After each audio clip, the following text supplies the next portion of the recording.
Welcome back. Well, the ANC will have to do serious damage control after a week of violent insurrection in KwaZulu-Natal and Gauteng.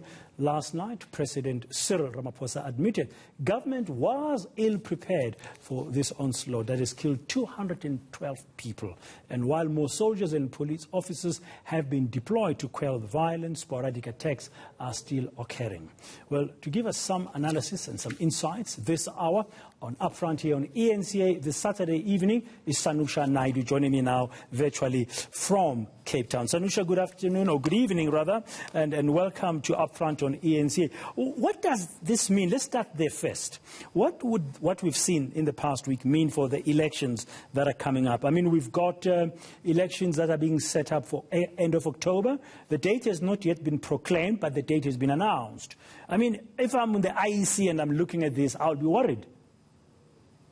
Good evening, Dan. I mean, I can't agree with you more. I think it sets back the IEC's electoral architecture, its plans, its processes, the registration week that they had proposed, the two registration processes. I mean, all of this is now kind of in a complete unprecedented process. And so the challenge going forward is, one, do we, the election that needs to happen within the time frame of the Electoral Act, is that still possible?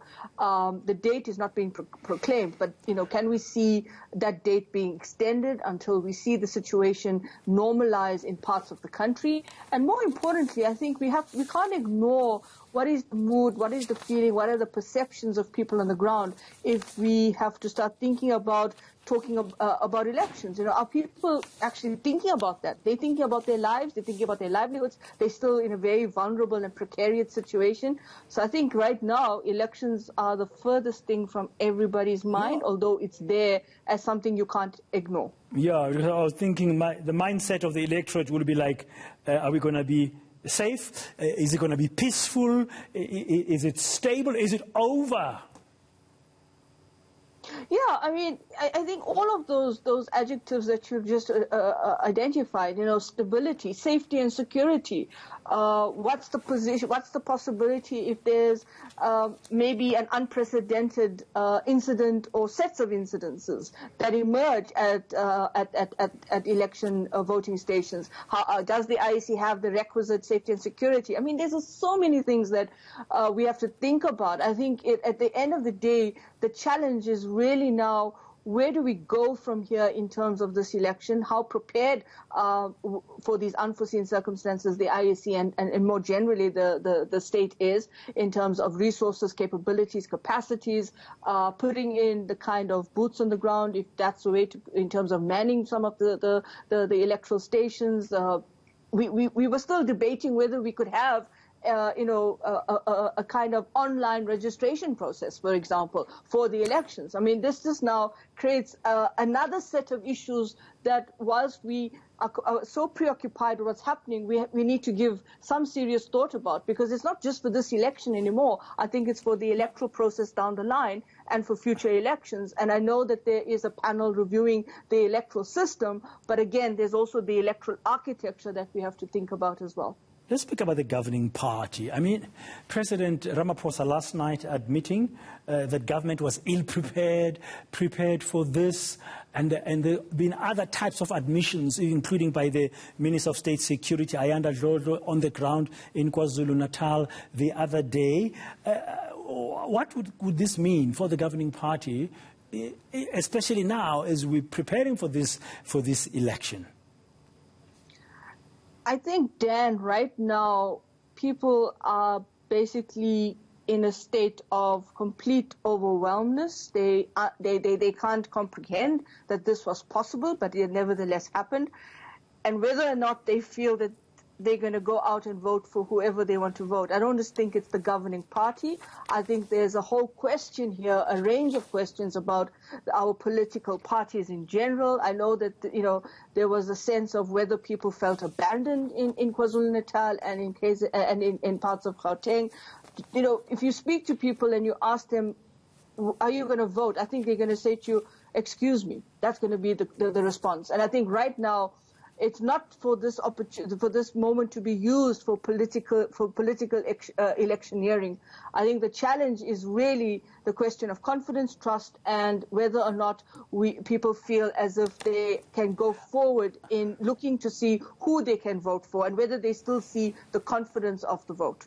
I wonder what other political parties would be thinking of doing now, but I think the ANC would be pretty much a target because it's the governing party, and in the eyes of many, it did not handle this situation very well. As the president himself has said, the governing party was ill-prepared for it. Do you think some opposition political parties might use this to say, okay, let's take a jab at the governing party now? This is an opportunity for us to try and win some votes if this election is going to happen.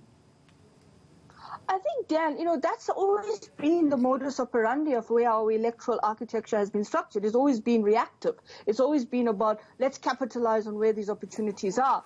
I don't know if this is the moment that they could do that. I mean, if they are thinking about it, I would think that they should be strongly advised by their election strategists to say that this is not the moment to think that you're going to try and push these kinds of political opportunism in terms of trying to score brownie points at the election or at the ballot box. I think at the end of the day, you have to remember there's a question here of humanity. There's a question of lives and livelihoods. It's a question of people who have to start rebuilding. Communities have to start rebuilding. Trust has to be rebuilt.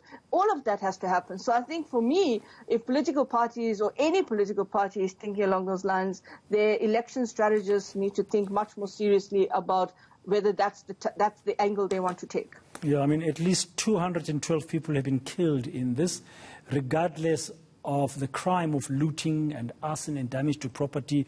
As you said, those are lives that should be mourned. It's not time for cheap politicking. But the reality is you will hear some differences of opinion, political parties being who they are, and some of them taking the chance. Finally, Sanusha, before I let you go, the president says this was an insurrection.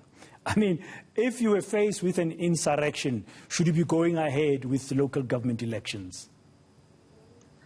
I think you have to be very careful in terms of the language we use to describe the events that we had. I think there's been a lot of interesting debates around it in terms of how we describe it. I think what's really important is how do you secure the stability of the state, and how do you secure the security and safety of its citizens? The social contract is very important, and that is what needs to be established right now, because that social contract between the state and its citizen has irrevocably at times broken down. So instead of the election and whether you want to go ahead with the election, I think the challenge right now is reestablishing that social cohesion, that social trust, and that social contract. That should be the priority. Thank you very much for your insights. As usual, Sanusha Naidu, political analyst, joining us now from Cape Town.